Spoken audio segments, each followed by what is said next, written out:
If you're the bird, whenever we pretend it's summer, then I'm the worm. I know the part, it's such a bummer, but fair. Assalamualaikum warahmatullahi wabarakatuh. Perkenalkan, saya Devi Probati, mahasiswa pasca sarjana jurusan Bimbingan dan Konseling Universitas Negeri Malang. Di sini saya akan menjelaskan mengenai mengumpulkan data penelitian yang lebih dispesifikkan mengenai teknik pengambilan sampel. Saya mengadaptasi dari buku Lady dan Ormond dengan judul Practical Research Planning and Design. Di sini yang akan saya jelaskan pertama adalah mengenai desain pengambilan sampel. Di dalam buku Lady dan Ormond dijelaskan bahwa ada 8 pendekatan yang berbeda di dalam pengambilan sampel, di mana 8 pendekatan itu dibagi menjadi 2 bagian, yaitu probability sampling dan non-probability sampling. Probability sampling terdiri dari 5 sampel. Yang pertama adalah simple random sampling, yang kedua stratified random sampling, yang ketiga proportional stratified sampling, yang keempat cluster sampling, dan yang kelima adalah systematic sampling. Sedangkan non-probability sampling terdiri dari 3 sampel. Yang pertama adalah convenience sampling, quota sampling, dan yang ketiga adalah purpose sampling. Selanjutnya, mari kita bahas satu persatu mengenai probability sampling. Yang pertama, simple random sampling. Sampel ini dipilih dengan seleksi acak secara sederhana. Setiap anggota dalam populasi mempunyai kesempatan yang sama untuk dipilih. Simple random sampling mudah digunakan dalam populasi yang kecil dan homogen, karena pengambilan anggota sampel dari populasi dilakukan secara acak tanpa mempertimbangkan serta yang ada dalam populasi tersebut.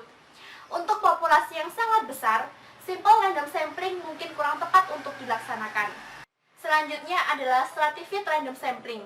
Sebagai contoh, coba kita pikirkan penelitian pada kelas 4, 5, dan 6 di sekolah umum. Hal ini merupakan lapisan masyarakat karena ada 3 lapisan yang berbeda dengan berbagai macam jenis orang.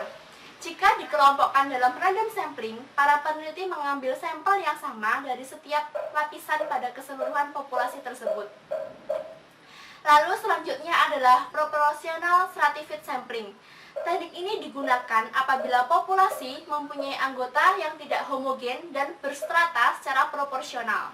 Misalnya dalam umat beragama yaitu 1.000 orang Yahudi, 2.000 orang Katolik, dan 3.000 orang Protestan. Mari kita membayangkan sebuah studi penelitian. Pada sebuah koran lokal yang menerbitkan berita tentang gereja bagi penganut agama tertentu, peristiwa agama dan sindikasi artikel tersebut menarik bagi penganut agama secara umum.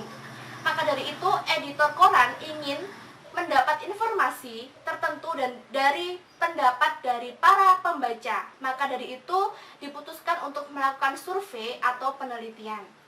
Dalam lapisan ini, populasi manusia tidak dipisahkan ke dalam strata yang berbeda. Maka langkah pertama adalah mengidentifikasi anggota pada setiap lapisan dan kemudian dipilih sebuah sampel yang acak dari masing-masing lapisan tersebut. Selanjutnya adalah cluster sampling. Teknik ini digunakan untuk menentukan sampel apabila objek yang akan diteliti atau sumber data yang luas. Misalnya penduduk suatu negara, provinsi, atau kabupaten. Untuk menentukan penduduk mana yang akan dijadikan sumber data, maka pengambilan sampelnya berdasarkan daerah populasi yang akan ditetapkan. Pada cluster sampling, pengelompokan wilayah satu dengan wilayah yang lainnya mirip penting dilakukan. Dengan kata lain, masing-masing kelompok berisi heterogen, yaitu campuran dari berbagai individu. Bagian kecil dari kelompok yang diidentifikasi dengan dipilih secara acak terdiri dari sampel dalam setiap kelompok yang akan dipilih. Misalnya di Indonesia terdapat 30 provinsi dan sampelnya akan menggunakan 15 provinsi. Maka pengambilan 15 provinsi itu dilakukan secara random atau acak. Selanjutnya adalah systematic sampling. Systematic sampling melibatkan pemilihan individu yang telah ditentukan urutannya. Urutan pemilihan individu berasal dari kesempatan yang ada. Jenis populasi yang dapat dijadikan satu sampel yang layak dalam sebuah penelitian terdiri dari sebagai berikut ini. Yang pertama, populasi umumnya adalah homogen. Masing-masing individu pada wilayah tersebut mempunyai karakter yang serupa antara satu dengan yang lainnya. Yang kedua adalah populasi umumnya berisi strata yang kurang lebih ukurannya adalah sama. Yang ketiga, populasi umumnya berisi strata yang bervariasi dengan bagian yang lebih dari keseluruhan populasi. Dan yang keempat, populasi umumnya terdiri dari kelompok yang memiliki karakteristik serupa. Namun, masing-masing individu dalam kelompok tersebut menunjukkan keragaman pada keseluruhan populasi. Berikutnya adalah convenience sampling. Convenience sampling digunakan secara jujur atau tidak berpura-pura ketika mengidentifikasi seseorang yang merupakan perwakilan dari suatu populasi. Memang dibutuhkan seseorang yang bersedia untuk dijadikan sampel, misalnya seseorang tersebut telah berada di lokasi kejadian secara kebetulan. Tidak semua pengumpulan data penelitian dilakukan secara berhati-hati dan sesuai dengan prosedur pengambilan sampel. Namun, tanpa melakukan hal tersebut dapat ditarik kesimpulan dari hasil penelitian yang ada. Selanjutnya adalah kuota sampling. Kuota sampling adalah teknik untuk menentukan sampel dari populasi yang mempunyai ciri-ciri tertentu sampai jumlah atau kuota yang diinginkan. Sebagai contoh misalnya, akan melaksanakan penelitian tentang pendapat masyarakat tentang pelayanan masyarakat dalam urusan izin memandirikan bangunan. Jumlah sampel yang ditentukan adalah 500 orang. Jika pengumpulan data belum disebarkan pada 500 orang tersebut, maka penelitian dipandang belum selesai karena belum memenuhi kuota yang telah ditentukan.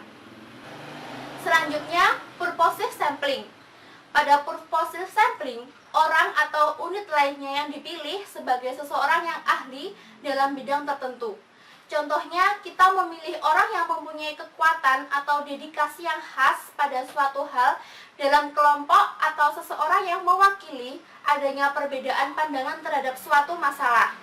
Teknik purposive sampling boleh jadi merupakan teknik yang sangat tepat untuk penelitian dengan permasalahan yang khusus. Bagaimanapun, peneliti dapat memberikan suatu perencanaan yang rasional mengapa peneliti memilih dia sebagai sampel yang khusus di antara para peserta lainnya. Selanjutnya, bagian yang akan saya jelaskan adalah pengambilan sampel penelitian pada populasi yang sangat besar. Pertama yang harus dilakukan adalah temukan lokasi atau daerah primer.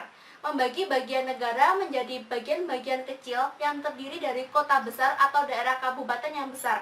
Dengan begitu, dapat memilih jumlah daerah yang telah ditetapkan secara acak. Yang kedua, menyeleksi pemilihan lokasi pengambilan sampel. Menyeleksi negara yang telah dipilih dan dibagi menjadi bagian-bagian yang telah lebih kecil, seperti misalnya kota-kota tertentu, kemudian memilih secara acak dari kota-kota yang telah ditemukan tersebut.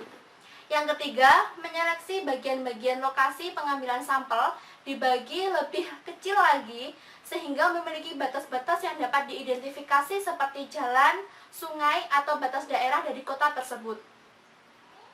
Selanjutnya, menemukan segmen atau bagian-bagian lokasi. Bagian lokasi dibagi lagi menjadi daerah dalam jumlah relatif lebih kecil dan beberapa bagian ini telah ditetapkan secara acak. Kemudian, memilih bagian daerah.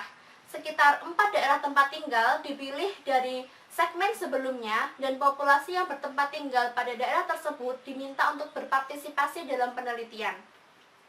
Sehingga dapat ditarik kesimpulan bahwa setiap tahap dari daerah yang dipilih secara acak bukan berarti sembarangan.